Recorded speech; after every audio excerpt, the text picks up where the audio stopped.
This is GT racing right now. He's got traction, he's got rid of the outside of both of them! Maloney! Oh, he's taken Anderson! Anderson's up top! Oh my god! Oh. Big crash! Oh my goodness, half the field's gonna get rolled! Section's very close. These guys are want to make their way through the field very quickly. Oh, there we go! Oh no! That's massive! This is it! This is over! I can't believe this! Oh my god! God, what? Are you spending a lot of time looking for setups and struggling for faster lap times? Are you tired of searching online for answers? Would you like to get setups, analysis and tutorials from some of the best sim racers in the world like Ralph Alla, Mitchell de Jong, Martin Krunker, Josh Rogers and many more? If so, virtualracingschool.com is the answer you've been looking for. VRS data packs provide hot laps from our professional coaches for you to analyse and replicate. They provide tutorials that walk you through the fastest laps and what the pros did to achieve the best times. And they provide the setups you need to ensure your car is competitive in both oval and road racing. If you're ready to get faster and reach more podiums sooner than later, just go to virtualracingschool.com and sign up for a free account today.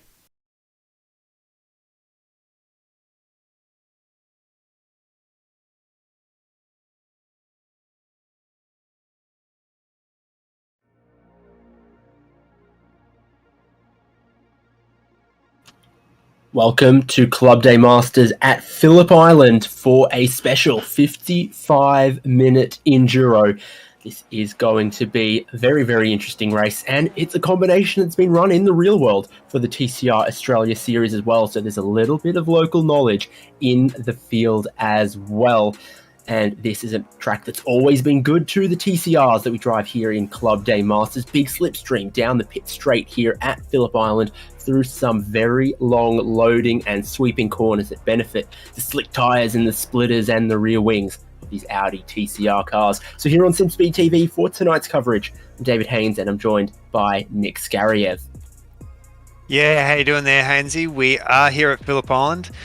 Kind of a bit similar to what we were looking at only a few weeks ago there with, we did have Brazil, or Interlagos there, so big sweeping corners, big aero advantages as well, so great seeing these TCR cars come over. We're only about 3.5 minutes into the session now, so we are seeing a few cars now crossing over the line.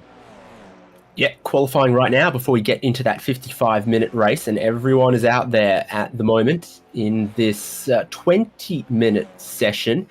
Here's Phillip Island. If you're not familiar, very fast off the final corner, long run down the pit straight, over the crest in towards the near flat out turn one in the TCR car, then into Southern Loop. Really, really long with some elevation change to go with it. Flat out through Stoner, and then expect a lot of passing at Honda. They arrive at a lot of speed, and then it's a big braking zone into a hairpin that then feeds towards Siberia. You've got hay sheds, etc. through turn 7, turn 8.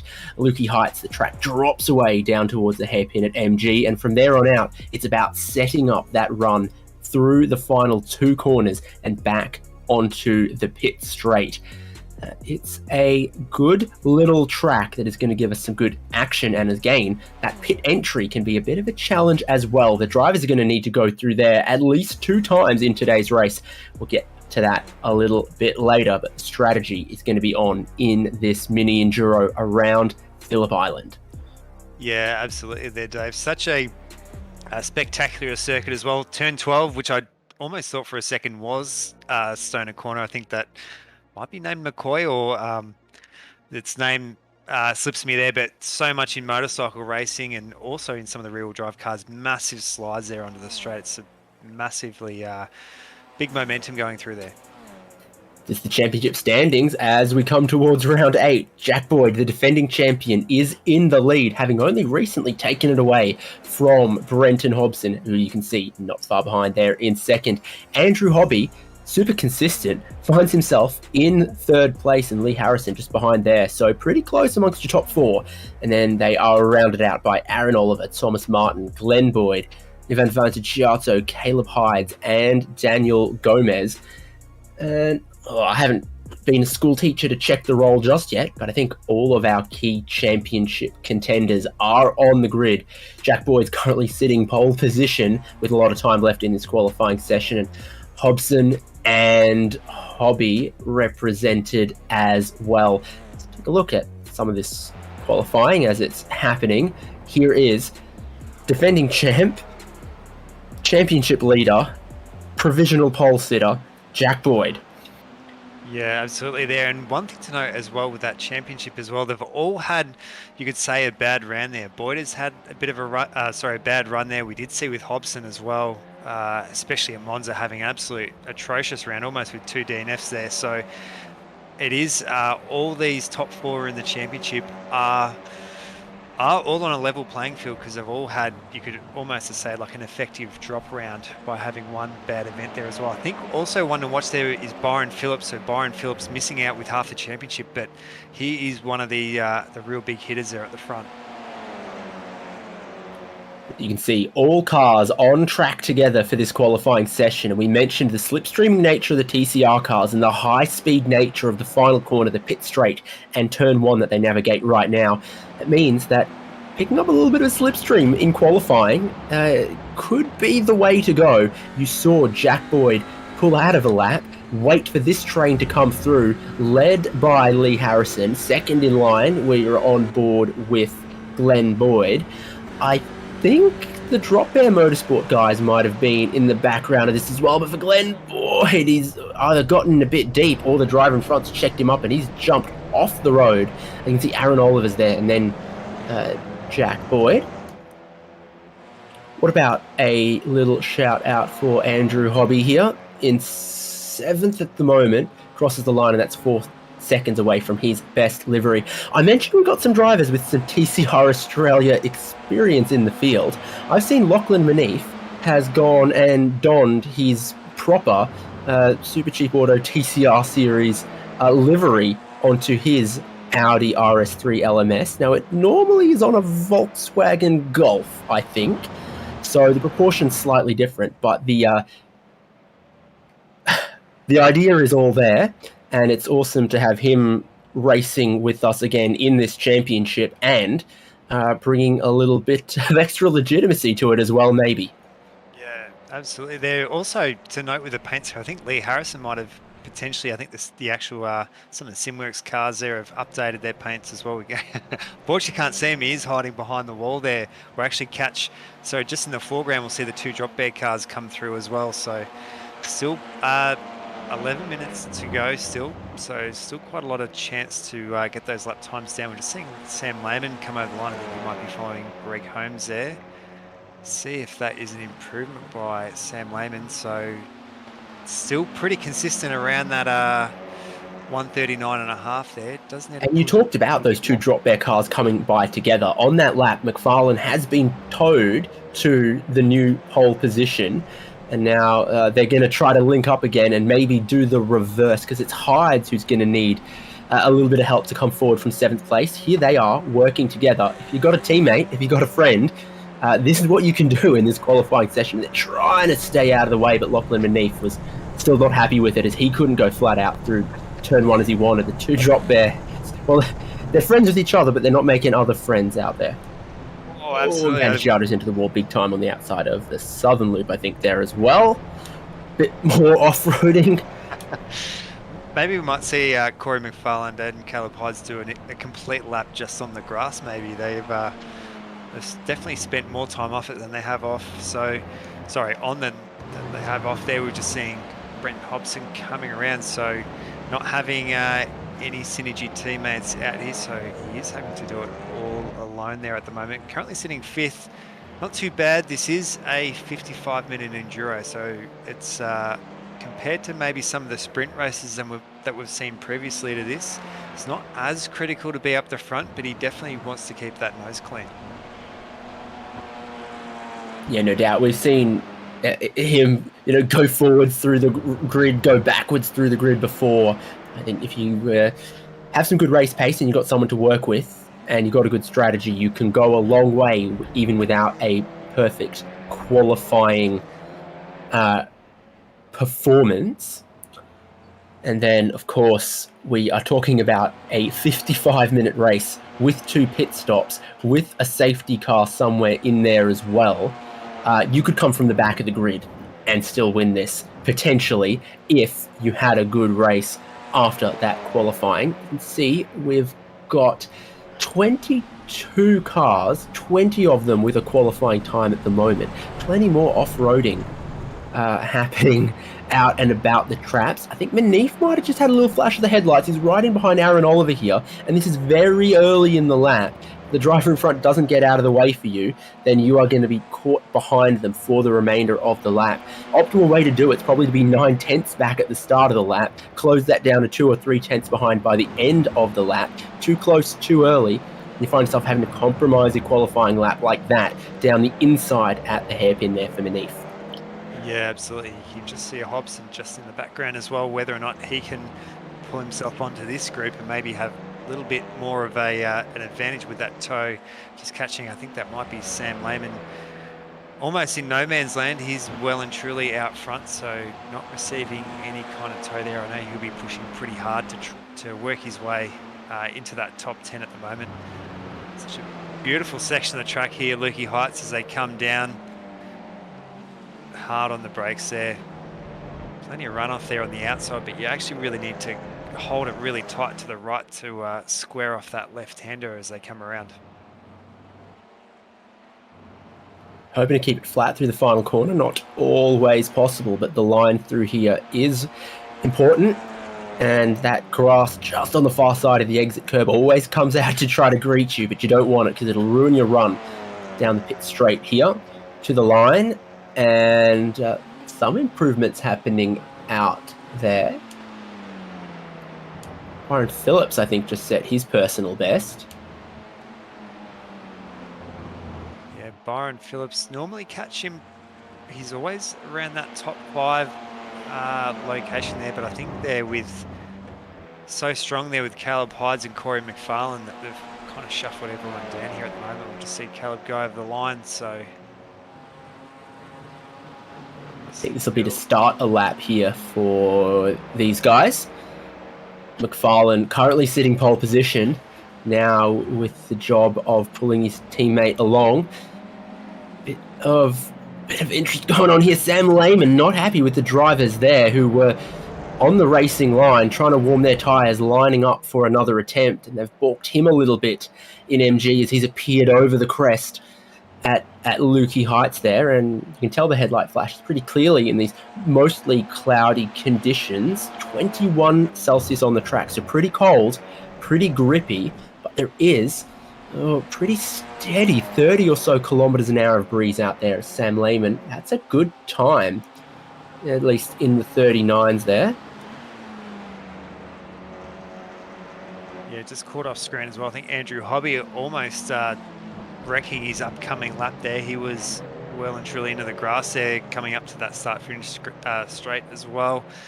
Thomas Martin, we've seen some great battling from him all season. I do believe, Dave, this is the last round of this season for Club Day Masters. It might be. It is. So all on the line for 55-minute enduro. On board with Hyde here as he's hoping to join his teammate Corey Mcfarlane on the front row, or maybe even eclipse him. It could be pretty close, and they're also towing Lachlan Manif along. So for Caleb Hyde's there, he just falls a couple tenths short of improvement. Still finds himself in 8th at the moment.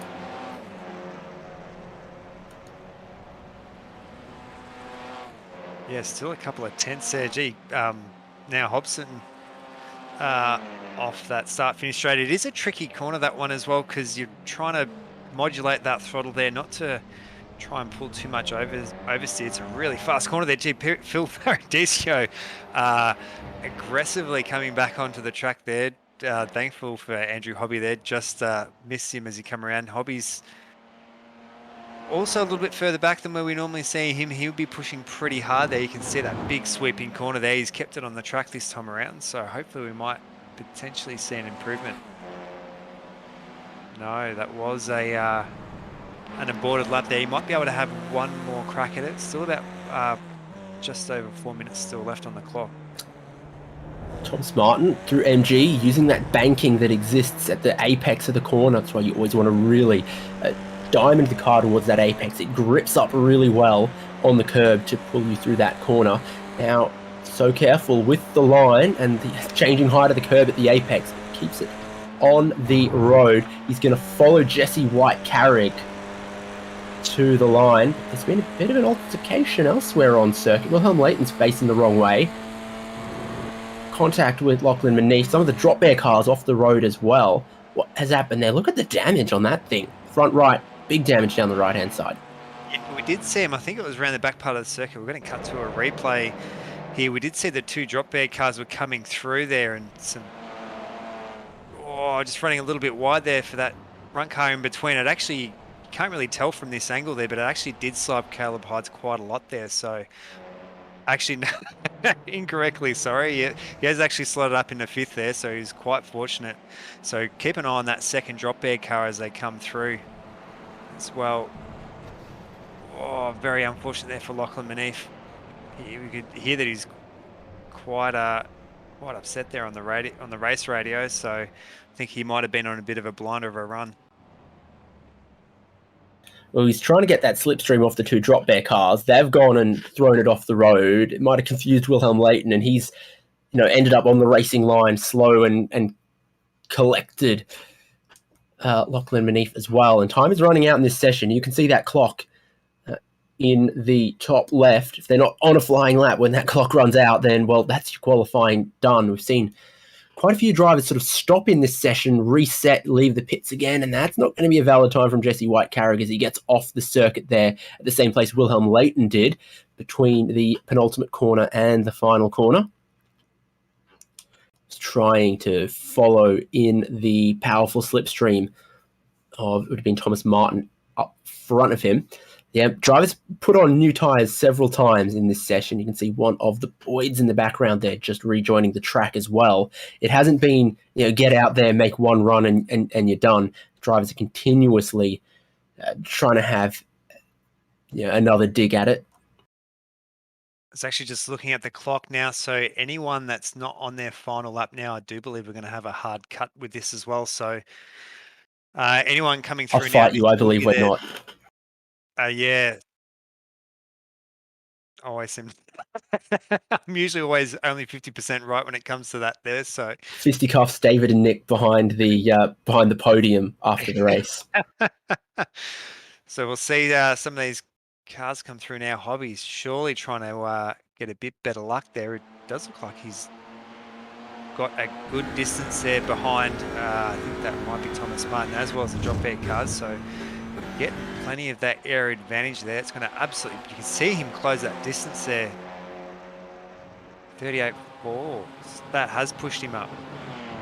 Sure has. He's gone to fifth. He was in the right place at the right time, and that's what this qualifying can be all about. Those drivers will have one more lap. Here's White-Carrick, currently 16th on the grid. Here's Aaron Oliver, currently 9th. So he comes over that crest and then puts the car where he wants for the downhill braking zone to hook the apex then into MG. And he does hold it shallow on the exit so that he can really open up the speed and the power through here. And he's decided, nope, that's that for him, and that'll be his qualifying done. I would have practiced the pit entry. But that's something we can keep an eye on in the sim and the real world racing that takes place here at Phillip Island. That's a very quick pit entry. It's quite narrow with grass on either side. It's caught out many a very seasoned competitor as well. Yeah, absolutely there. So Byron Phillips up in the 7th there. We actually just saw some recontact there by Hobby, but that does look like that session is now done. Does look like a stop cut by the looks of it. So whoever's still on a lap there might be able to finish it off. I'm not too certain if there is any cars on a really good run here at the moment. I know. Oh, Byron Phillips. Might have been, but he's not now. He's gone and given a tap to Corey Mcfarlane. Darren Sharp calling that as well. Only 5 drivers or so left out on track. This is 2 of them, even though their lap's probably not going to count. They're going to take it to the checkered flag, which has been waving for a minute or so on this qualifying session. And yeah, well off the pace for Mcfarlane, and for Byron Phillips, it wasn't an improvement even if it was a legal lap. Philip Paradiso, I think he's practicing the handbrake skiddies, but I wouldn't advise to do it quite like that. He's decided he's not going to improve on that lap. That's almost everyone. Is Lachlan Manif still on a valid lap, or is that everyone? I reckon Manif's still on one. We'll see where he could put himself in this field here. Just a tenth of a second, less than that, to separate Corey Mcfarlane on the pole from Jack Brenton Hobson, Lee Harrison, Andrew Hobby, and Caleb Hyde. Byron Phillips in 7th. Lockie Manif has pulled off, so this will be the grid. Byron Phillips from Vantagiato, from Aaron Oliver, Glenn Boyd, Lachlan Manif, and Thomas Martin. There on row 7 there, Wayne Losh, Adam Sharp, Sam Lehman, Jesse White-Carrick, Anthony Conazera, and Greg Holmes. And then we have William Layton there and Philip Paradiso rounding out our 20 cars here. I do believe we've actually had William Layton will not be making the start line. Yeah, and then I think Darren Sharp might not have appeared on that because he didn't have a qualifying time, but I saw him out on track in qualifying, so he might try to take the grid. We'll know in about 10 seconds or so when they're going to start lining up on the grid for this 55-minute race. And there's the details you need to know for this Enduro to close out the season in Club Day Masters. 55 minutes of racing. Fuel limited, a very, very restricted tank of just 25 litres. That's 25% in these Audi TCR cars, and that is going to give them some quite short stint times on fuel and see them come through the lane at least twice. You can have a random safety car at some point, whether that's early, whether that's late. That could be right in the middle of the stint for some of these drivers, and they might decide they do want to pit, they don't want to pit. We don't know. They don't know because it is a random timing for that safety car. So here they are all lining up on the grid at Phillip Island with a great view of the ocean from their perspective, but a great view of some race cars from ours. Mcfarlane on the pole, Jack Boyd. You're looking from behind Aaron Oliver. Who's a row back from that? Oh, Lachlan Manif, right in the middle of the field, 11th of 21, 22. However many cars we quite end up getting. That looks like without a qualifying time, Darren Sharp is lining up, and this is what our field's going to look like for Club Day Masters season finale at Phillip Island. Standing start for the 55-minute Enduro. Yeah, absolutely. Talk about going out with a bang. I think we're in for a real treat here. 55 minutes of some pretty hard racing here, and it is good that we're kind of flipping up that format that we're a bit used to there. So bit of an incentive here for all the drivers tonight. Absolutely. Just waiting on the time to tick down. You see it. 20 seconds left of the gridding procedure. Someone's missing. Caleb Hyde is missing from behind Andrew Hobby. So is Hyde's going to take to the grid? We would have thought so. There he is now. And so that's just about everyone. I think the drivers are going to be focused now on the race start, on the run towards turn 1. Coldish tyres as they come through Southern Loop for the first time in front-wheel drive cars. Always difficult to put that power down. They're going to rev, they're going to drop the handbrake, and we're going to lurch into life. And it's a good jump from Hobby, a bad jump from Byron Phillips, and he's already getting swallowed up. But your top 3, no dramas. Mcfarlane, Boyd, Brenton Hobson away cleanly. Andrew Hobby has snuck through for an extra spot. The check up in the middle of the pack is because Byron Phillips just didn't get away quite how he was hoping. You see Thomas Martin behind him trying to size him up, and Hyde's trying to come around the outside of Southern Loop. Difficult at the best of times, very tough at the start of the race on these cold tyres, and that's going to see Phillips come back at him as well. Both of them actually down 4 positions already on this race start. Hyde and Phillips went backwards off the line.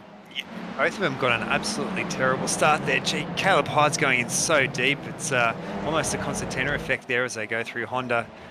Unfortunately, he's going to hang Corey Mcfarlane out there without anyone to work with him there. So he's going to be relying there on Jack Boyd potentially maybe they might want to work together, but they're absolutely not there at the moment, sitting side by side. That's going to slow them up. That's actually going to bring Brenton Hobson tucked in right in behind him, as well as Hobby.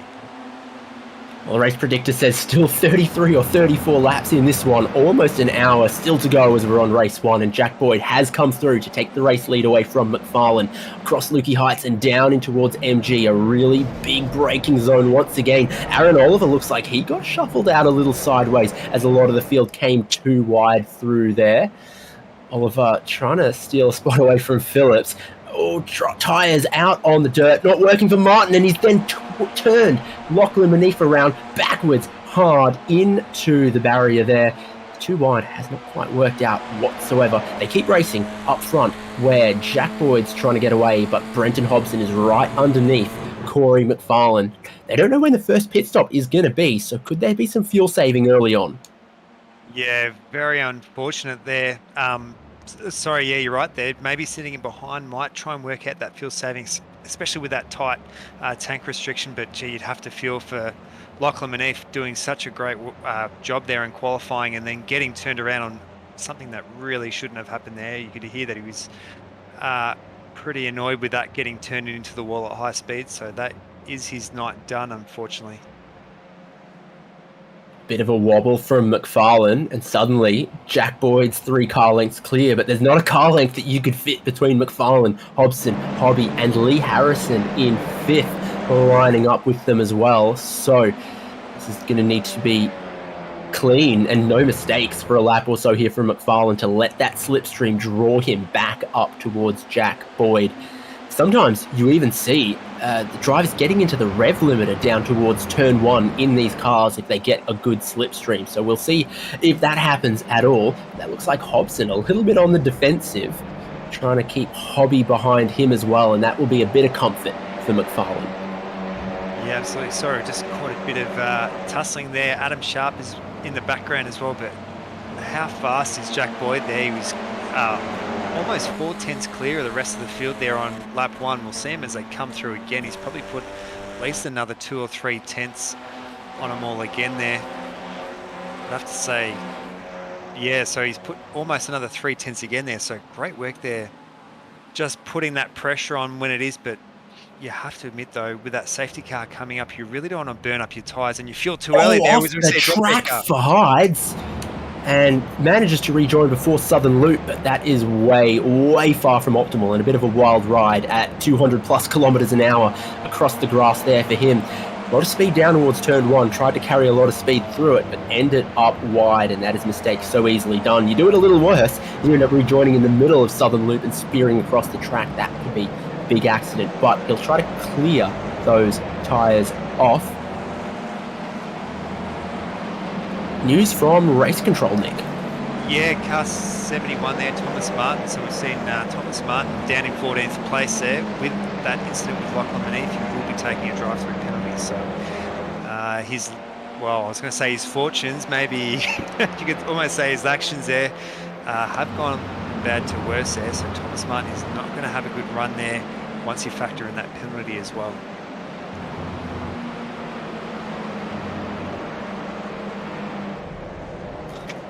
Be interesting to see though, because if I was Martin, I'd serve that pretty quickly, because we've still got a safety car to come at some point.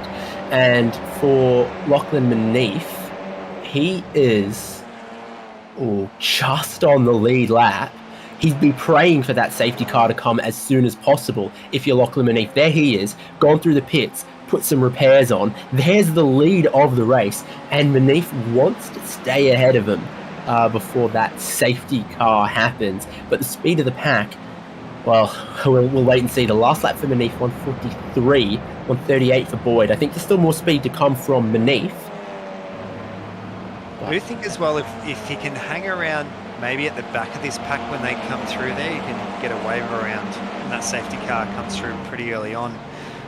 Be curious to know his fuel situation as well, so whether or not, I have to double check what the rules are, but whether or not that actually counts as a pit stop. Gee, we just saw Lee Harrison there right up the inside of Hobby. That's actually taken a little bit off Hobby's momentum there, so Lee Harrison looking to shuffle himself forward there, as we just see actually Vantagiata there up on Byron Phillips. Might have to stick with these two for a bit there. And Aaron Oliver there copying a lot of so Yeah, there's no one Phillips hasn't tried to trade a panel or two, and he's going to send it down the inside of Lukey Hyde, send Vantagiato into a bit of a slide, who then loses out 2 positions. Super aggressive stuff from Byron Phillips. Oh, no. Oh, Vantagiato, your aim wasn't perfect. Yeah, absolutely not too sure what happened there, whether or not he's completely missed his brake mark. He was sitting somewhere near the middle of the road there, but Aaron Oliver there, not great for his championship hopes either.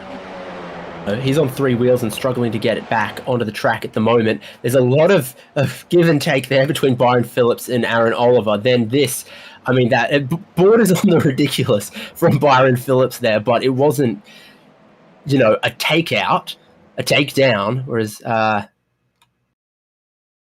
I didn't see any brake lights from that angle.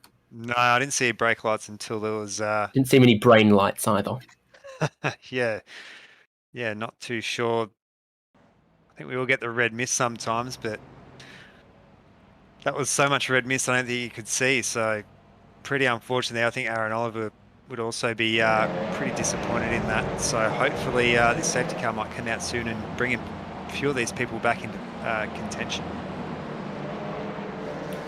Well, Manif's picked up the pace, so he's back into the 138. So he's kind of safe for a bit now from going a lap down. Having pitted at the end of lap 1, though, he wouldn't have been able to put in enough fuel. He'll still be looking at 2 more stops to the end from here. So it's the safety car is the only thing that's going to bring Manif back into contention. Meanwhile, this is what the top of your field looks like, and Greg Holmes might be about to go a lap down here. The top 3, Boyd and Mcfarlane and Hobson. Well, Andrew Hobby and Lee Harrison are just staying in touch, and then there's a little bit of air to Byron Phillips and Glenn Boyd and Caleb Hyde, where some of the fireworks was going off not long ago. You can actually see all 3 of these cars, even though that Jack Boyd is pushing, you could almost call it that big wall of air in front. All of them setting almost identical lap times again, all around that. Maybe Brent Hobson, maybe just at 10th there. Gee, which is some advantage out of there. Rejoining the circuit around the outside. There is quite a few of this lead pack coming through on him at the moment, so he might be able to score himself a wave around a little bit later on. As we're just seeing Sam Lehman there, just holding that inside at the moment, trying to get through on Wayne Losh. Yeah, all of this over sort of 9th and 10th and 11th here. Lehman's holding on to 9th. Adam Sharp is in 10th, and there's Wayne Losh trying to come around the outside of Stoner towards Honda, but the inside's half blocked off. They're both super deep on the brakes, and they both just make it to that apex curve there. But for Adam Sharp, that was pretty good stuff. He used the middle of the road to perfection to defend that. And Lehman's probably going to be pretty happy with 9th place out of all of this scrap, and he's pulling away from some of the guys behind. Anthony Connors and Jesse White-Carriger holding into this mid-pack battle as well. Up front, I think they're all probably pretty happy to be running Jack Boyd pace at the minute. Yeah, absolutely. We did see with Lehman just out that bottom section of the circuit, they're running a little bit wide there, so he'll be trying to capitalise on the crew battling in behind there. Sorry, just seeing our top 3 come through. We're just seeing Lee Harrison there trying to hold on there, trying to maintain that gap, keep each other on. As we do see just off camera there as well, Wayne Losh into the pits, so this might be the start here of our pit cycle. But 6 laps in, it might be that window just starting to open up here. You've also got to keep in mind, this is a timed race, not a lap race. When that safety car comes out, it'll save them a lot of fuel, and it'll eat up a lot of the clock as well. So the window might have been reached now, but be earlier than you think because of that safety car that we know is brewing and is in the future. So the top 3 not getting away. Lee Harrison and Andrew Hobby have caught up a little bit here, and Harrison has gotten in front of Hobby. Byron Phillips is right with them as well. Tyres going on there as well for Wayne Losh, and away he goes. I do see 28.4 or so as the service time. Pretty sensible, given some fuel would have been going in as well. Yeah, absolutely. There would be quite difficult at this stage. It does take a little bit of fuel calculation to try and work out when that optimal time is there. So Wayne Losh, pretty experienced, I would think that he's got a fair old handle of what these TCRs can take. And you're exactly right there. Usually when that safety car comes out, it can give you a pretty fair old chance putting it in a high gear there and just cruising around the circuit there, trying to save as much fuel as you can. So just seeing our top three at the moment. Not too many lap cars. We did see a few earlier on there. I think there might be another lap car off in the distance, but all looking pretty safe at this stage. Here comes the lead train down the pit straight. Choo choo. I hope you've tapped your go-kart or swiped your Mikey. So there they all go. Get very close to that pit lane speed limiter in sixth. Sam Lehman's also going to pit. So he's looking for an early stop. I do appreciate it was a bit late down the pit lane for that stop. I do appreciate that very Melbourne-centric reference there, considering we are at Phillip Island. The Mikey, maybe a few of the local buses in the area would be using that Mikey system there. Unfortunately, not too many railway tracks there. I think the nearest one might be somewhere in Gippsland. Pretty remote location there up at Phillip Island. There we go. Everyone's sitting in so close here at the moment. Only about 3 tenths of Corey Mcfarlane, but you can tell he's not really interested in putting an attack here at the moment, even though that he's could almost put in a strike here. It's all about that fuel saving there, as we saw with Wayne Losh taking that slightly longer pit stop there. You would say that Corey Mcfarlane, Brett Hobson and Lee Harrison would all be trying to get in and out as quick as they can. With the restricted fuel tank, there's no restricted refueling flow. So I think a tyre change might take a little bit longer than, putting in 20 or so litres of fuel. Would have been even less than that, 15 maybe, if they were stopping at the very start of the window. So we'll see what those pit stop times continue to look like, because Sam Lehman just 10 seconds compared to 28 for Losh.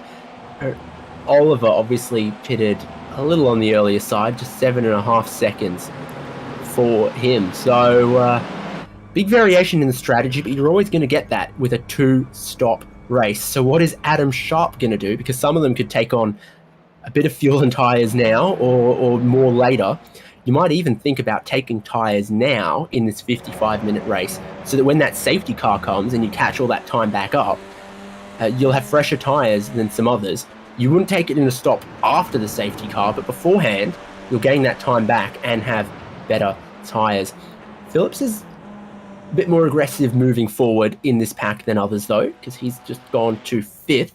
Put Andrew Hobby back to 6th. There's Thomas Martin taking service. Paradiso taking service. And for Adam Sharp, it was 25 seconds.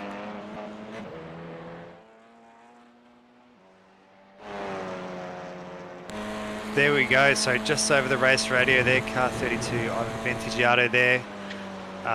Does look like a disqualification from the results there. So, yeah, pretty sad to see. Not really the most positive way to end the season there, Dave. Yeah, no doubt. Getting sent to the naughty corner, and that's season over. And only 15 minutes into this race as well. We've got the top 11 now yet to stop, but then from everyone back, they've been through pit lane at least once. Sam Lehman in 12th with a bit of fuel on board. Adam Sharp in 13th here. Has some newer tyres though, and I don't know if that's going to super duper help his pace right now, but if there's drivers who try to go the whole 55 minutes on the one set, his will be in slightly better nick at the end, and it's always nice to have better tyres than those around you on a safety car restart. Yeah, absolutely. Sorry, one thing to note as well, we usually always talk about pit entry being somewhat dangerous. Talking about Corey Mcfarlane, so close there on Jack Boyd, doing an excellent job there maintaining that distance. I think the actual, with Phillip Island there, the pit exit is usually a little bit contentious there because you're actually kind of jetted out onto the racing line there as well. So we've just seen, I think Philip Paradiso just with this lead group here.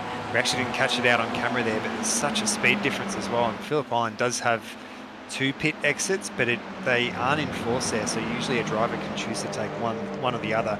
You'd have to say that the first one would be probably the most preference there, because you're not taking that little goat track onto that straight there.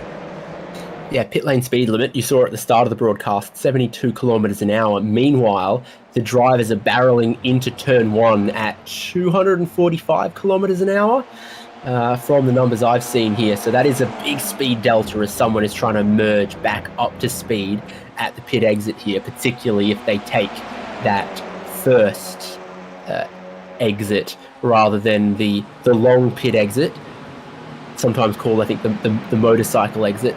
Not sure quite which series enforce that, but either way, it's a difficult pit merge, because either you're at a big speed delta or you go the longer merge and you get spat out on the outside of turn 1, which is a fully committed corner. And look how close Mcfarlane is to Boyd, and just pushing him along at the moment. Is he going to look down the inside at turn 4? No, not even a hint of it. And he had a monster run. Byron Phillips, though, is trying to pick them off one by one, move to the front of this pack. He's picked off Andrew Hobby. Now he's picked off Lee Harrison, and he's up into 4th. I think we actually saw Hobson actually backed out of it there when Mcfarlane was on Jack Boyd's rear bumper there. I think he was a bit nervous on what was going to happen, so giving him plenty of space, which actually checked up Lee Harrison, which allowed Byron Phillips through. So it's actually a bit of an inadvertent gift there by Hobson. So he's actually put Byron Phillips on his tail here. So knowing that Byron Phillips, nothing to lose here. He is, you could say, the wild card in all this. He doesn't have a championship to fight for. He wants to get a win, which he hasn't had the chance to so far this season. Hyde's also just got past Andrew Hobby. So Hobby's unfortunately moved backwards a little bit in this opening stanza, but he might really just be keeping his powder dry. Some of the previous rounds of late, we've seen a lot of strong pace from Andrew Hobby. So maybe Phillip Island doesn't suit him or something, or he's really, really thinking about the tyres and the fuel in this stint. So now Hyde's is going to try to bridge that gap up to the top 5. Hobby's just gone quite deep and sideways into turn 1 there as well. So he's struggling just a little bit. I think they're finding as well, because there's not so much battling up front, they're all really running single file there. And with Jack Boyd just hammering that pace, it really kind of stretches out the field there. Corey Mcfarlane, or as we actually do see there, Hobson just showing a nose a little bit. No, he's blocking out Phillips behind. He wasn't trying to pass Mcfarlane for second. He was trying to keep Byron Phillips in 4th. That's why the middle of the road. Yeah, absolutely there. So, because he knows Byron Phillips, absolutely a bit of a hard charger there. We've seen Byron Phillips being really successful in the Club Day Masters. I think it was last season there in the MX5, or even maybe the season previous. He was a force to be reckoned with, though. But Corey Mcfarlane there up the inside of Jack Boyd. He's going to slow these two up there. Mcfarlane is through. I think Boyd thought, no, I'm done with the side-by-side through here. You can take it, because otherwise it could see him really lose out big time. They're starting to get a little argy-bargy here, which makes me think they might be coming towards the end of that fuel. Past pit entry, and that's a late dive from Corey Mcfarlane. Didn't want to show anyone else his intentions, and he's followed by a whole heap of other drivers as well. It's critical who stays out. Looks like Jack Boyd and Brenton Hobson. Meanwhile, Phillips, Harrison, and the 2 drop bear cars are onto the pit lane. That's interesting to know as well. About 20 minutes on the fuel is how long those guys are gone. Yeah, absolutely. As we're just seeing a few other cars come in. Anthony Connors there. I think that might be Greg Holmes. Jesse White Carrick as well. So, sorry, Anthony Connors I was talking about, not Greg Holmes. Plenty of cars out on the lane there, so they've all must have been seeing that time coming through there. We are about to hit the 22-minute mark there, so maybe they all know something that we don't, but definitely trying to get in and out now before that safety car. Now this is going to be critical coming through. If there is a yellow flag thrown out on this lap, this is absolutely going to turn Jack Boyd and Brenton Hobson's campaign upside down. And some interesting differences on the pit lane there as well. The split in the field between who's taking tyres versus who isn't at the first stop. So Mcfarlane and Phillips and Hydes and Glenn Boyd, no tyres, but Lee Harrison and Andrew Hobby and Adam Sharp have some tyres that might just give them a little edge later on in the race, even if they've lost out 8 or so seconds on the pit lane, the extra time needed to change the tyres. And the only two drivers yet to go through pit lane at all, Jack Boyd and Brenton Hobson. So what are they going to do? They'll lose the lead if they go tyres at the first stop, but it could help them later. Or if they go fuel only, they might have a decent overcut here. But well, we'll find out soon as they're on pit entry. They're in the pit lane now. What are they going to do? Yeah, absolutely. So this will be key here. So definitely keep an eye on Corey Mcfarlane here and Byron Phillips coming around that outside of the circuit here. So we could tell that these two had quite a quick stop here as well. I think one thing to note as well, we'll have to see, I think Corey Mcfarlane, talking about that pit exit there, he'll have to almost drive his car there right in the middle of the road there, because these two other Audis are going to be coming out pretty quick there. No, it's not going to be close because it's tyres for Boyd and Hobson. They've both gone tyres, thinking the long game here, giving up a heap of time right now, but hoping everyone else's tyres fall away after the safety car, and the safety car will give them some of that time back. So there is, at speed, Lee Harrison getting around Brenton Hobson. Two drivers here together now with probably just the two front tyres, I think. Yeah, and you can see that speed difference there from Lee Harrison easily being able to cruise past there. So maybe Hobson not getting that fast extra lap that maybe he was hoping for as well, but still quite a long way to go there. Still would say around half an hour of racing to go, as well as the safety car. So these three are going to be put back onto the rest of the pack. And that's probably another thing to note as well. So taking that tyres and then getting the safety car, you're almost getting those extra tyres for free. The only thing is it does cost you line position, not so much this time. Yeah, it's really interesting. So it's interesting to see drivers like Boyd and Harrison and Hobson here have elected to do it. So everyone's made one of their pit stops, and what we've seen is the longest stint from the drop of the green flag, 13 laps, or about 22 minutes. So we're still a little way away, but not that far away from that window then opening to get them to the end.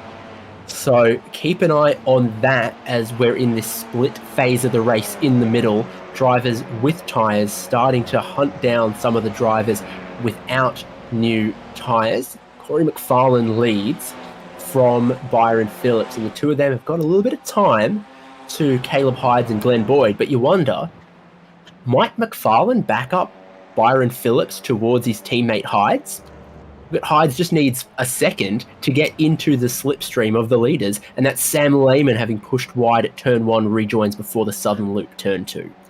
Yeah, bit of a shame there for Lehman. Done such a great job there. I think he's probably our equal biggest gainer there, himself and Glenn Boyd. They're having a ripper of a run there, both up 6 positions at the moment. So both of those two definitely biggest gainers in the field at the moment as well. Byron Phillips, as we've seen, also with a good run as well. And Caleb Hyde's up 3 positions, so we don't have to cast our minds back too far there. We did remember Caleb Hyde's there was, I think, down 4 positions from the start, or even 5. So done a very good job there with that extra pace. And you're exactly right there. We could see, you'd almost be assured there Corey Mcfarlane and Caleb would be talking to each other, so maybe work on a bit of a strategy together.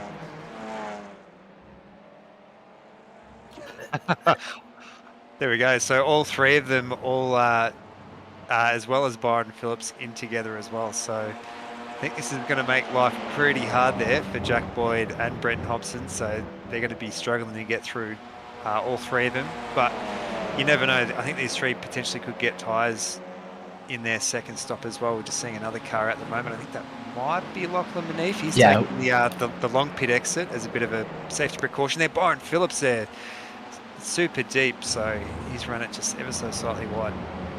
Hyde has caught the leading duo now as well, so it'll quickly form up as a trio, because anytime these cars get up to, 5th gear, 6th gear, that slipstream becomes oh so powerful, and we've seen from a bunch of the onboards. A lot of 6th gear running down the hill here towards Honda, but also down the pit straight as well. Manif went fuel and tyres at that stop. Technically his second stop, but he pitted for repairs at the end of lap 1, and he's just off the lead lap. So if he gets back onto the lead lap after the safety car, he'll be the driver with the freshest tyres in the field. He'll have gone from dead last, boot and rear wing knocked off at the end of turn 1, at the end of lap 1, to potentially being in a very, very good place right at the end of the race. That's a good format then, if that's the kind of thing you can do across a 55-minute race, and there's enough strategy to weave into it as well, and we're seeing some of that happen with these top 3 potentially wearing down their tyres a little bit. Some damage there on the front of Andrew Hobby, and steering is straight, I think. Is it? No, it's not. Oh, he's got a tyre down. Yeah, that is a puncture there for Hobby, so not great news there at all. We almost thought poor Aaron Oliver there was going to get taken out going through MG again, so Hobby will have to come to the pits there as well. So it looks like he's made some pretty heavy contact on something, and yeah, maybe waiting for that safety car to come out before he pits, but not too sure what's going on there. Whether or not he's actually got enough fuel to make it to the end there. You would have thought if he pulled into the pits now, he might have been able to actually kind of conserve his ninth position and have both of those pits there done there, as we're just seeing Aaron Oliver in the pits now again. Yep, so some interesting strategy going on with that. You really would have thought he still would have gotten that time back for Hobby if he just took the pit stop, but he might be thinking 2 more laps and I get to the window for the final pit stop. He doesn't want to pit, twice in 4 laps or something. It's the only thing that I can think justifies, and even then, trying to carry on with what's clearly a very flat tyre. We're actually talking about teamwork before as well. We did see actually Jack Boyd get around Glenn Boyd there, so that's actually cheekily got Lee Harrison stuck in behind, so he's going to be, you can see he's all over the back bumper there of Glenn Boyd, trying to work his way around there at the moment. I think he's actually going to show a nose there through, so maybe just a little bit of team massaging there between Jack and Glenn Boyd. Lee Harrison through though, so he's going to be trying to pull himself back through. It's actually Glenn Boyd's right in that slipstream at the moment. I think Lee Harrison's still about just over 1.2 seconds there to Jack Boyd at the moment, so he's not going to be able to make the most of that draft. Also Hobson there in behind Glenn Boyd as well, so it's actually been a bit of a not catastrophic situation, you would say, but not an ideal situation for both Harrison and Brenton Hobson. Hobson is next, but this is the bed they've made for themselves. They took tyres at a green flag pit stop. They're racing Glenn Boyd for position, and it's a risk they knew they were taking when they asked for brand new front tyres, that it was going to cost them a bit of time, put them behind some drivers they were ahead of before the pit stop, that they were going to have to fight their way back through again at some point. It's a risk that they all signed up for with that strategy that they're trying to do. Yeah, you have to say there as well, having a quick look at that timing screen, last lap there, Jack Boyd, 138.3.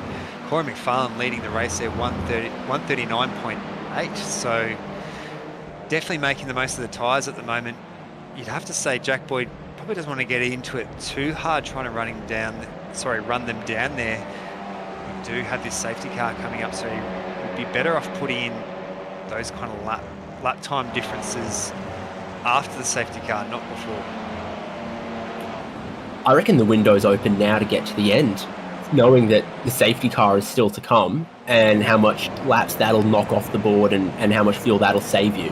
Do you know what? That's probably why Hobby did that extra lap there with that blown tyre. if Andrew Hobby saves like hell, he could have maybe fueled to get to the end here. Who knows just yet? Is anyone else going to take an early stop to cover it off? We don't know yet. We're right on board with Hobson as he's got a pretty good run off the southern loop there to try to hold in. There is Hobby.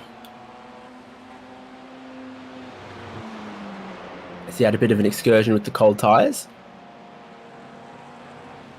Oh, it's such a tricky corner to get right there to the southern loop as well. And once you're on that grass, it's almost impossible to try and bring it around there. Oh, keep it off the wall there. Didn't turn at all. Is it still broken at the front right? Well, if it wasn't before, it is now. I do think it has been repaired there. They do have fast repairs, unless if he took a fast repair. Oh, do you know what? I actually just hearing. What if he only changed the front right and it was just one cold tyre? Who knows? But we're looking at the part of the track where pit entry is, and no one else is rushing. Oh, sorry, forgive me. They are. Corey Mcfarlane, Philip Paradiso, Byron Phillips, Caleb Hyde have all seen that pit window open, and they are in. They're joined by a whole bunch of others as well. It is busy, busy, busy down there. A lap later than the David Haynes predictor said, but these guys know a lot more than I do.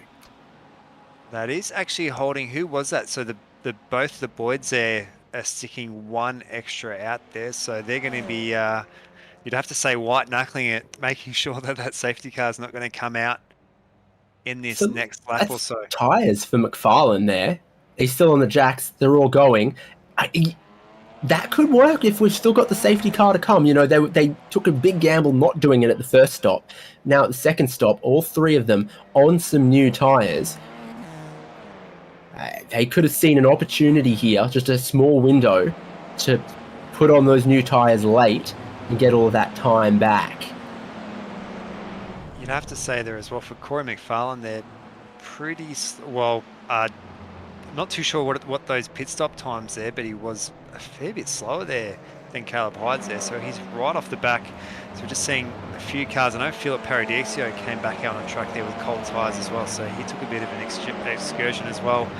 Thomas Martin there back into 7th place, but he would have only pitted once there. He did take that penalty earlier, as we saw with that contact with Lachlan beneath. So it's just seeing a whole heap of cars there go wide as well. I think that's Byron Phillips up on Phil Paradiso, so I think there'd be another car just in that background as well trying to get around. A couple more stops happening there. So now I think it's only Boyd's in the lane now, Jack Boyd, and himself, Glenn Boyd, Sam Lehman, and Anthony Connors, I think, were the only drivers not to have covered off their final stop here. So now it's just down to 3 drivers who want fuel to get to the end. And yeah, Mcfarlane with a little itty bit of work to do here. Yes, we did see Glenn Boyd choosing to stay out there, so he's going to actually have quite a big gap to Brent Hobson there. Coming through there, Corey Mcfarlane up the inside there of Philip Paradiso. You'd have to say the safety car is coming out either in that next lap there, as we see Sam Lehman. Pretty mixed results so far, as well as Anthony Connors. We haven't seen too much there of Connors there. He's sitting quite well up around that 10th position, and Thomas Martin into the lane as well.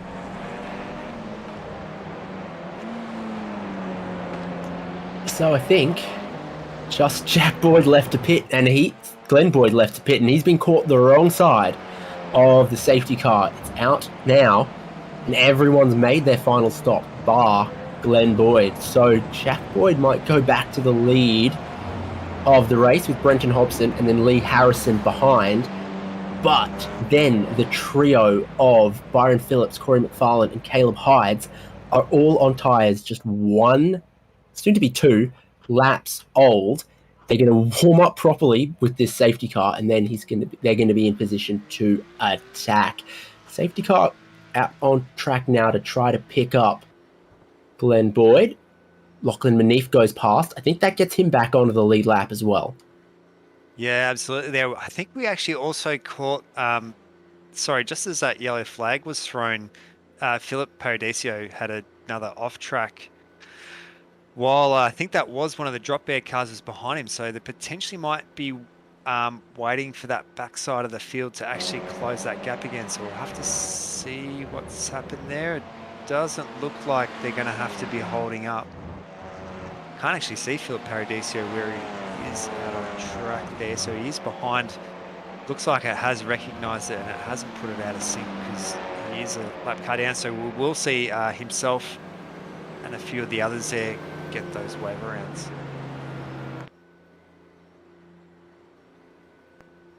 So here's the safety car. It's caught Glenn Boyd. And then there's quite a little bit of time for the rest to close up because they had already made that second pit stop. Porsche 911. Safety car today.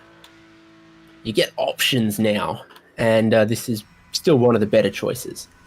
It's that beautiful flat six sound. Disconcerting that the steering wheel doesn't move. So I wonder what kind of magnets are underneath the track that guide this vehicle. Yeah, he drives with the power of thought.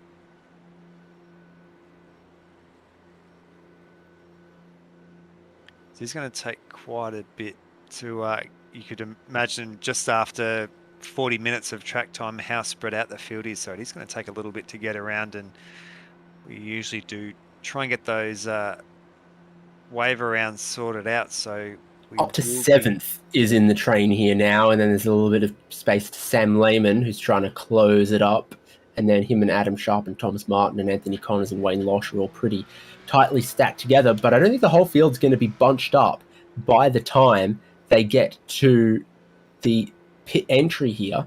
Pit lane will be open. Presumably Glenn Boyd is going to have to, and he will. So here comes Jack Boyd. So we just saw Hobson just being a bit cheeky there, throwing a bit of a fake out in the pit lane. We actually did see, I think that was Glenn Boyd there, pulling into the pits. Just seeing Andrew Hobby there, trying to make the most of not a great situation. They're down 12 positions there, down into 17th, so not having a strong end to his season there. We can see Philip Paradiso coming through on that lap down. We will see Greg Holmes as well come through. Adam Sharp also pitted. Yeah, so I'm seeing the steel flag. When do the lights come off? It's usually... Oh, the lights are out, so... It could still get extended, but at the moment, the lights are out.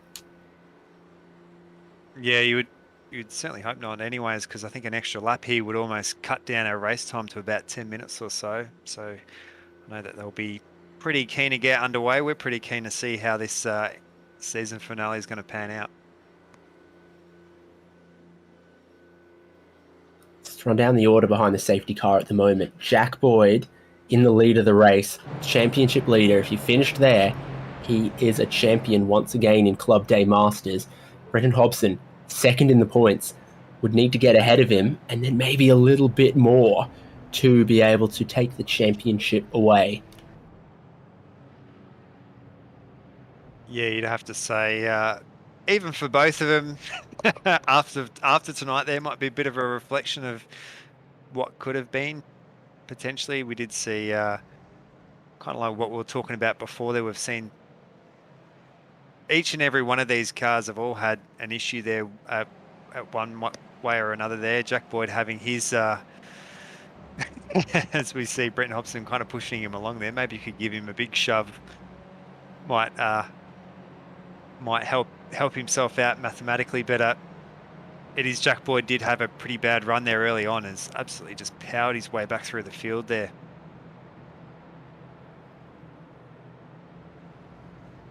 We'll have had a look, and I think Paradiso was the only driver to get waved around. He's back onto the lead lap now, so I think we're going to go green flag this time.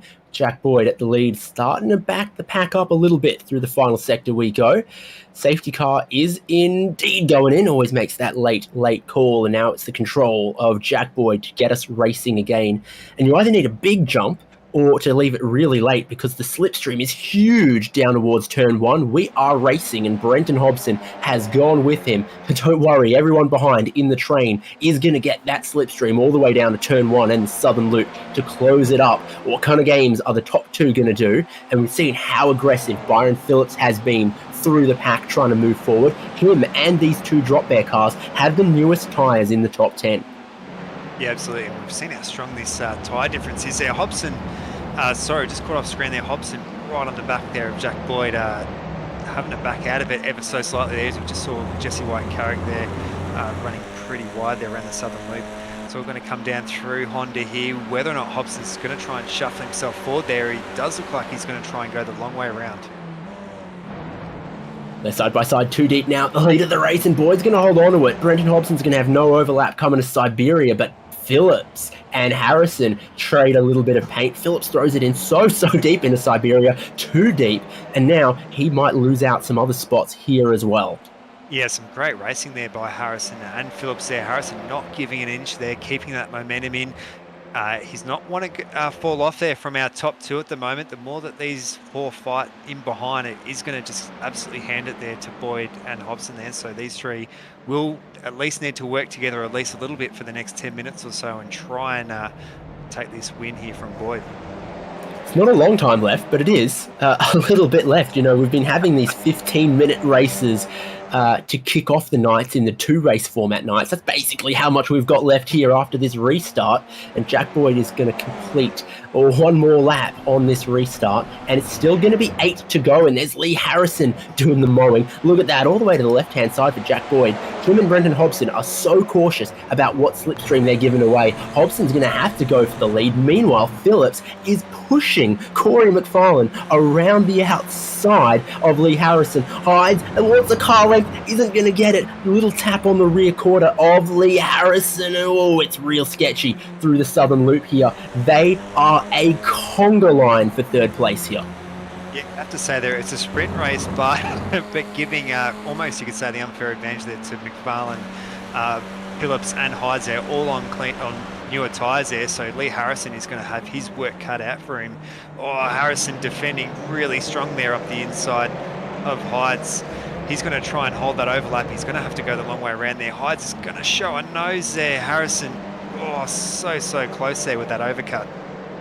Harrison gave him exactly racing room, but it's come back to bite him a little bit as he's caught the grass on the exit of Siberia. He wanted to slam that door down the inside, but knew that Caleb Hyde just had the bridge of his nose in there, just the tip, the tiniest little bit, and Lee Harrison gave him space and ended up losing out a little bit. So Hobson now leading from Boyd, but the rest have caught up in that slipstream. It's so strong for these cars, and this is a very high average speed circuit, except for the two hairpins, but everywhere else really fast, and that means very strong slipstreaming. Here's Sam Lehman trying to fend off Lee Harrison because he's gotten ahead of Harrison with the time that they lost, but they are only just in touch with that slipstream out front.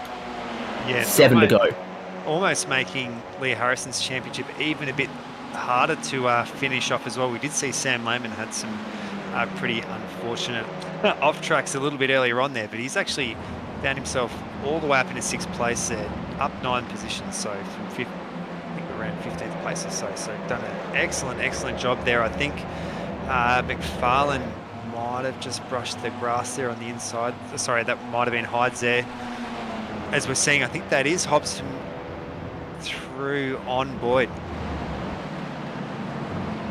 Yeah, those two are kind of working together, but Mcfarlane is right with them, and I've looked at the numbers here. I think the tyres for Mcfarlane and Phillips and Hyde are 6 or 7 laps newer. So quite a little bit of wear and tear, especially in a race like this that has been 55 minutes. That difference could start to matter. The drop-off's never insane for these TCR cars, but it's there and it exists, and every little advantage you could get in a battle like this you would use. It's going to help them through the really long loaded corners that do wear down the front tires for these front wheel drive cars. You think about turn 1 and the southern loop and traction through here and then traction off the final corner. There's so much time that you're trying to stamp that throttle while you've also got a lot of steering lock loaded, and that front right hand tire for Mcfarlane clearly really helping him off these corners compared to Hobson and Boyd, two really, really good drivers in these cars, able to work together a little bit at the lead here, but the rest of the pack is coming and fast, and 9 minutes is a long time under this kind of pressure. You'd have to say there as well, like, we haven't worked it out mathematically there, but if Mcfarlane and Phillips can get around Boyd there, which you can see Mcfarlane has been backing out of these corners, he's had to back out again there, holding it through there. He's going to actually get up side by side there from Boyd. They do touch. And Byron Phillips said, oh, back out. Not Phillips getting Boyd a little bit loose. Now Mcfarlane's going to have to brake so deep, use those front tires. Phillips goes down the inside and he gets zonted back into 4th place for Jack Boyd. And now Caleb Hyde is next as well. This is what you want in the mirror if you're Brenton Hobson, but you want to see it on the last lap, not now, because it means with 5.5 laps still to go, Mcfarlane and Phillips are coming. And you know what? Hyde still could as well. That tyre difference around this circuit is looking pretty strong. It's a cold track, but my goodness, is this a really difficult track on the tyres. Going to look at Lachlan Manif. Hopefully this is a good replay, but I get the feeling like it probably isn't, as he runs a little bit wide, catches a little bit of grass, and that flicks him sideways into a slide, and then Southern Loop is also unforgiving. The track drops away in the runoff. The topography works against him. He loses a lot of time and then almost rejoins into the side of Thomas Martin there. So, bit of a race to forget for Manif. Sorry, might actually have to catch another replay if we might get the chance. I think we get running it pretty fine there, but we did actually have Boyd tag Byron Phillips there at MG. We are going to cut to a VRS replay here. Just showing a little bit of a nose here as, we're a little bit further back here, so you can see there Boyd under a lot of pressure there from Hyde's in behind there with that tyre advantage. We are going to see him come around the top of the hill there, so we'll have to try and... So this is Hyde's taking then a look at Jack Boyd. Boyd comes over Lukey Heights towards MG, dives down the inside and makes some contact with Phillips, who loses out quite a bit of time there. No real damage done, but it's cost him 2 or 3 seconds. Now there's a top 4, and in fact, is Phillips gone and parked it, or am I seeing things? Yeah, it does look like he's been disconnected from race control, so not too sure. Maybe might be able to take a look at it after or so, but I'm well confused as well. It's battle of attrition, but not from card damage there. I think it's people just trying to keep themselves in it, so not too sure what's going on there with Byron Phillips. Maybe he might have even hit too many off tracks or something like that, but yeah, he'd be pretty disappointed there. But that's actually helped out Jack Boyd there. It's actually kind of taken that one space away there. You can see how far back he is. He's almost 1.7 seconds adrift there of Hobson, so it's going to be a pretty big effort there to close that gap back up there. I think it's almost now he'll be relying on Corey Mcfarlane to get around Hobson. Just under 6 minutes to go means it's going to be 4 more to go. Hobson in the lead. Mcfarlane and Hyde have demonstrated how much stronger their tyres seem to be, putting the traction down off some of these really long corners, but eventually theirs will wear out as well. Gap here between Mcfarlane in second and Boyd in third. Hyde would like to get around. Lee Harrison's got his conductor's hat on behind as well with Lehman and Oliver. Here's going to be the move from Hyde. He's never been shy, and down the inside, that is pretty well textbook around this circuit. Yeah, so Boyd's having a real shocker there. We can actually see Mcfarlane putting a lot of pressure on just in that background there. Under Hobson, you'd have to say there, Hobson is going to have to maybe concede in that one there. You've seen Mcfarlane has been just so consistently faster every lap since the restart, usually by about 0.3 or so of a second. So he's ran He absolutely has ran Hobson down there. They actually caught up there with Philip Paradiso, a lap car just out in front there, so they're going to have to navigate their way through. I dare say Phil's going to have to pull off to the side and let these guys battle it through. Well, the purple car has been parked well offline there. The outside of MG, and our leaders are going to carry on through. Time running out, but Hyde has been catching the leaders here. Mcfarlane hasn't taken a dive for the lead just yet like I thought he would. Does he maybe have some fuel concerns, or is he trying to help bridge that gap to his teammate? But right now, as they run, it's probably good news for Brenton Hobson, and Jack Boyd would probably want to have been back in that lead. Championship-wise, there is a lot on the line in a one-race weekend. It's a lot of points then to be handed out right at the end, and you saw how close they were, just 30, 40 points or so between our top two drivers going into this one. What are we going to see from Mcfarlane down towards the hairpin? Big defense from Hobson. Mcfarlane, we know with more grip, but around the outside of the hairpin, oh so tough to do unless you can cross back over under, but then still it'd be the outside for Siberia, so no move done. Hobson with the big defense, that is going to let Hyde keep closing up here as well from third place.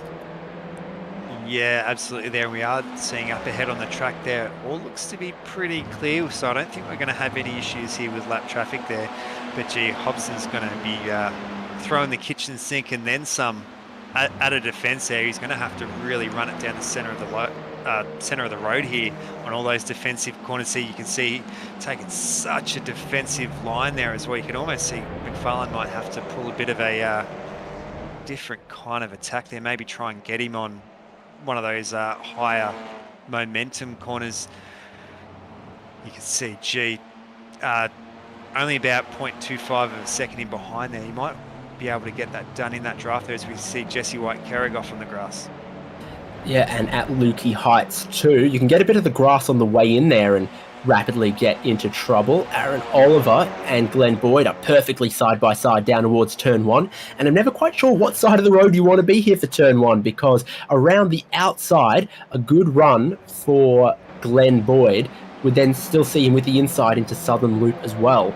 So sometimes you've got to think a corner further ahead for what side of the road do I want to be for Southern Loop, and often that's the left-hand side. Now closing up again at the front here. Hobson again with a super defensive line. Again, Mcfarlane's going to have to try to come around the outside, but every time they do this, Caleb Hyde gets so much closer. Here he is, right in the thick of the lead battle, and it's going to be the white flag at the end of this one. Hobson's going to really have to work to keep two drop their cars behind him, because we've seen these two bump draft NASCAR style to push their lane past someone else before. If Hyde gets there, the two can really, really work together to try to cook Brenton Hobson's goose. Yeah, you'd have to say there, Hyde's just ran those front two down there. He was almost half a second faster than these two, so you could see, you would have seen Hobson would have absolutely known there. Caleb Hyde was closing in super fast there. Bit of a shame there not to have Byron Phillips, I think. Be such a headache for Hobson there, but this is absolutely going to be Hobson's driver. If he can hold on to this for this last lap, this will be the drive of the season for sure. No doubt. Less than a minute left. White flag out right now. Hobson leading. Hobson weaving. Mcfarlane and Hyde trying to follow suit. And now they're running out of overtaking opportunities. And don't forget, Jack Boyd is still in here as well to pick up any pieces wherever they may fall.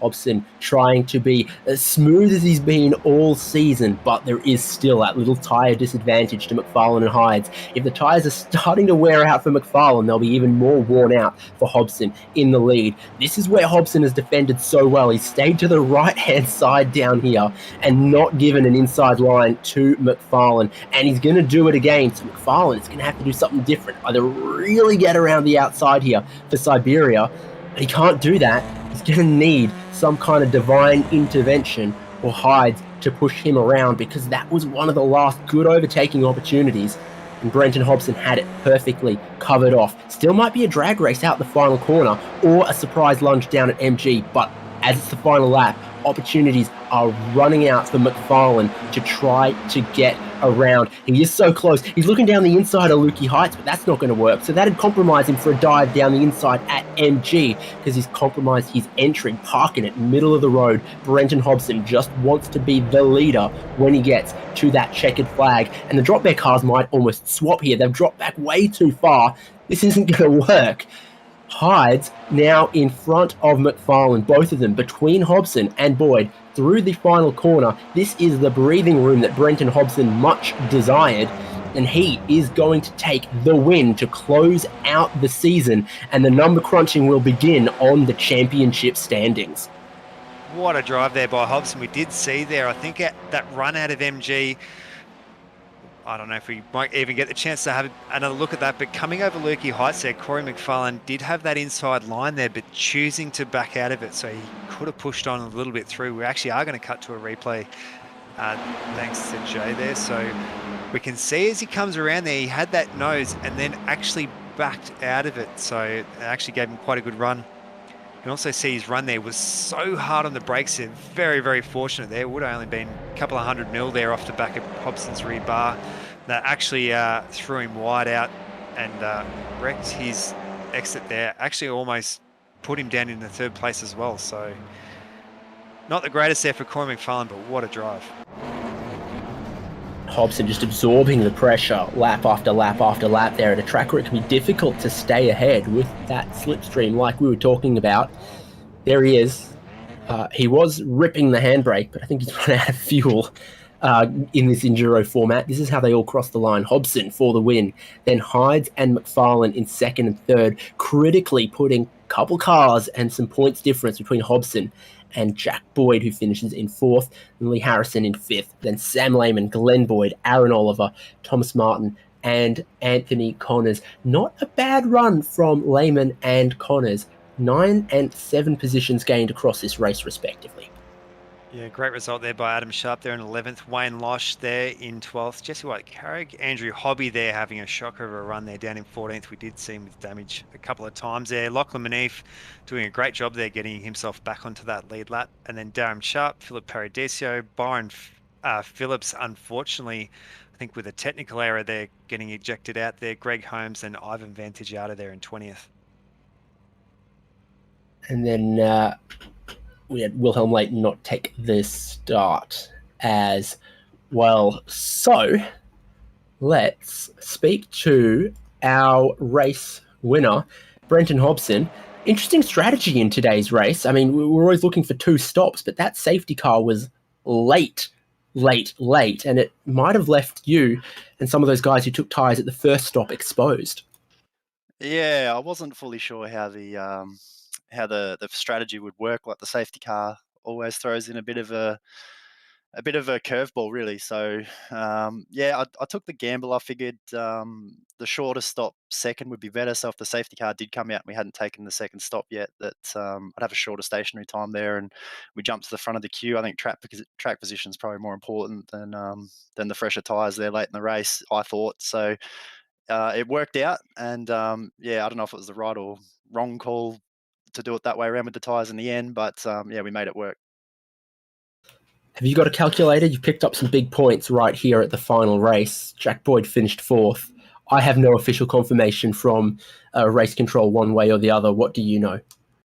Oh, I don't know anything, but I fully suspect that Jack probably won by 350,000 points. A P4 is not a bad result, like by comparison to some of the shockers I've had. So I know double points and all, but I'm probably more targeted that second position. I don't know if we get that far, but I think it was a lot closer there from second back through to me. I think we might have been fourth or something tonight. So when we came in, so that's probably more where I, maybe hope I can land if I did it well enough job. But I think Jack was by far and away way out in front. Good to finish the season on home soil, though. I'm sure you've done many, and also many laps around Phillip Island before. Take it like a duck to water, or did it take a bit to warm up in this car?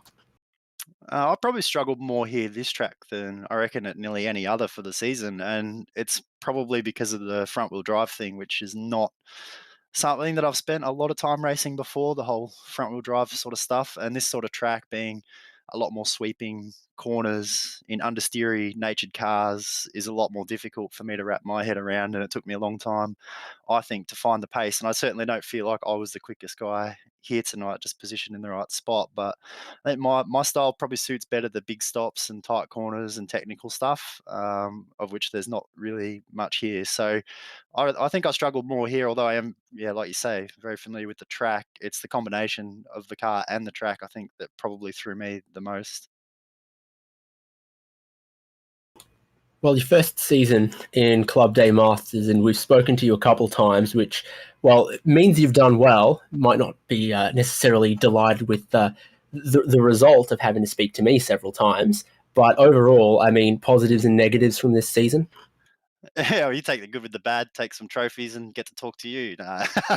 No, no. It's always a pleasure to come in here and talk to you guys and run on any series that you guys all broadcast as well, which is cool. And like you say, first time in this league, and they're an accommodating bunch, and Lee's really good to deal with, and all the guys behind the scenes have been great. It's well run, and it's been good fun ultimately. So the racing's good in this type of car. It ticks all the boxes. So I've enjoyed it. I've enjoyed my time. I think we've been reasonably successful, probably proved that I'm capable, and that's probably more than I expected to do. So shout out to the guys that run it all, and they got this up off the ground. It's a good bunch. It's a good league, and it's good fun. And thanks to you guys as well for covering it.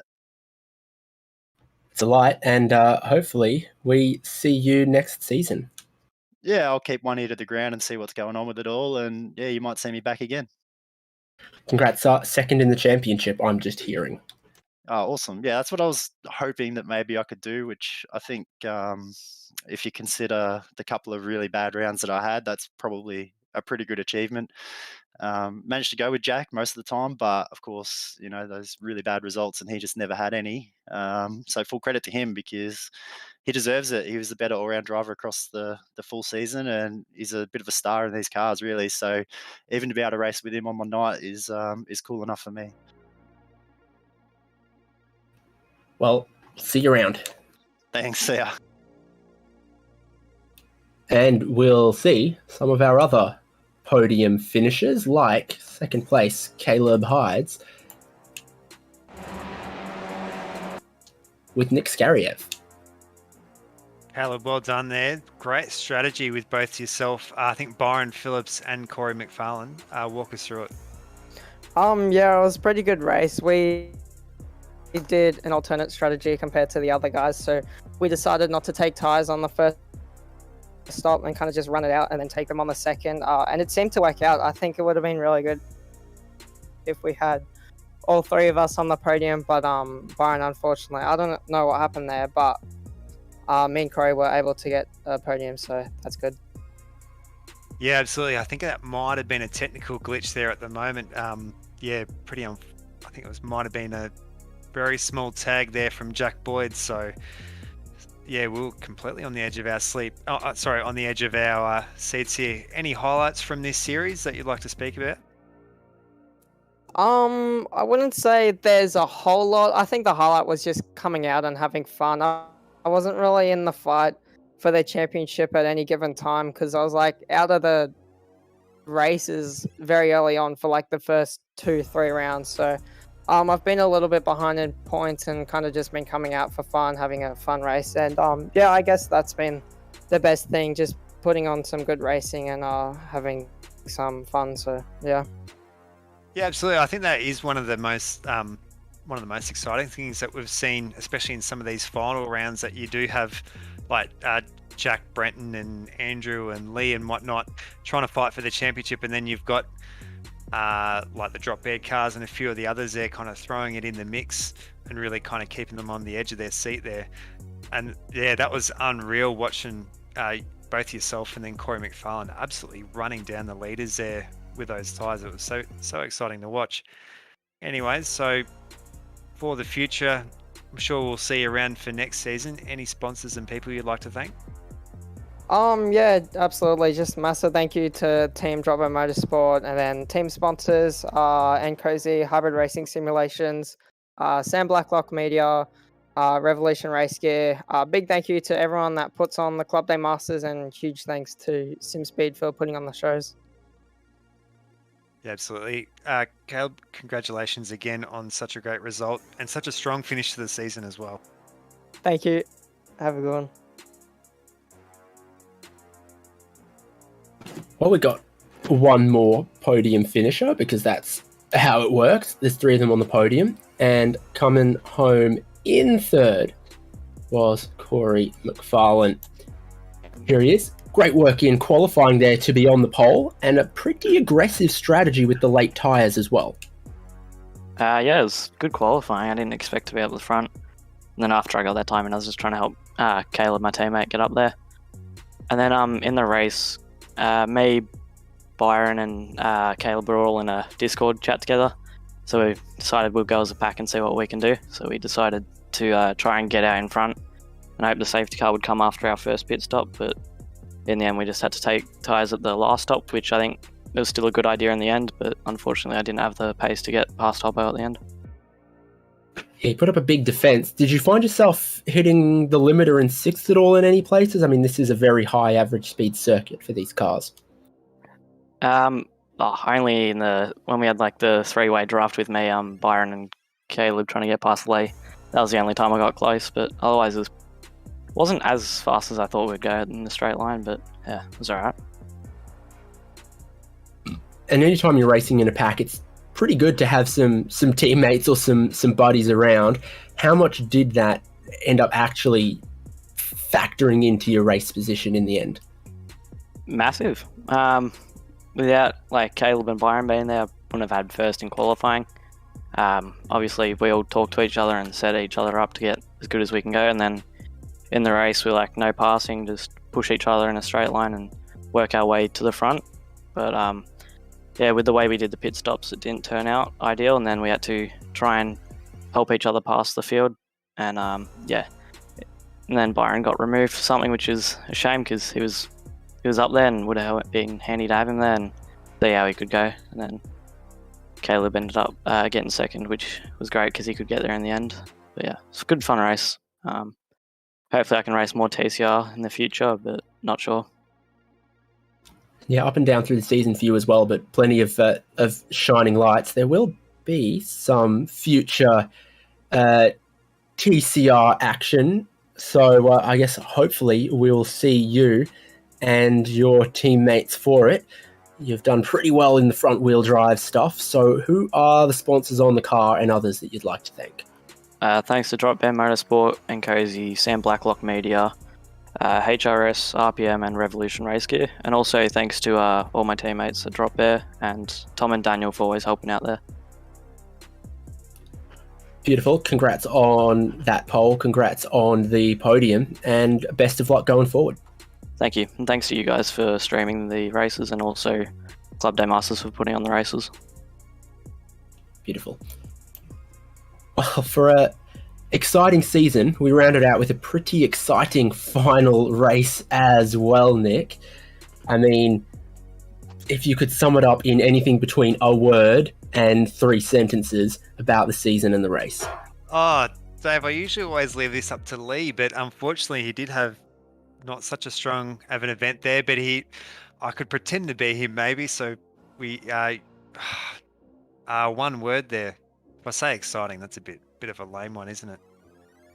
I think we'll use the word even, we'll say, because it's been a pretty even playing field throughout. So we haven't seen any one car dominate. Like, obviously we've seen a pretty good streak there by Jack Boyd. We've seen a bit of a streak there by Hobson as well, but it's been excellent because there hasn't been, we've had maybe you could say our top 5 or top 6 that have always been in the mix every time, but you never see them like consistently dominate every time. So it's great seeing a new winner here and there.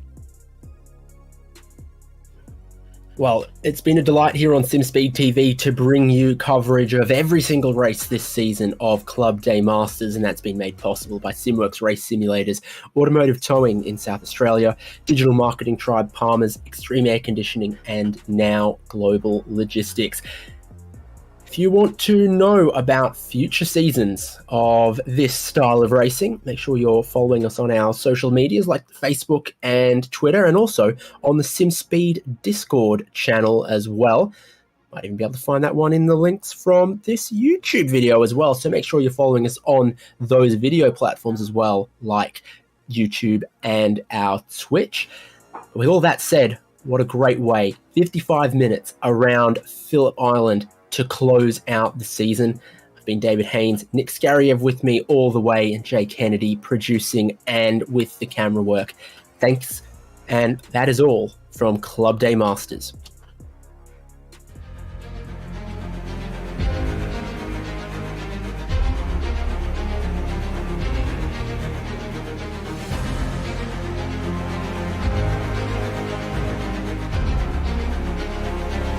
This is fantastic. This is GT racing right now. He's got traction. He's got everything outside. Both of them. Maloney. Oh, he's taking Anderson. Anderson's up to Oh my God. Big crash. Oh my goodness. Half the field's going to get rolled. Second very close. These guys are want to make their way through the field very quickly. Oh, there we go. Oh no, that's massive. This is it. This is over. I can't believe this. Oh my God.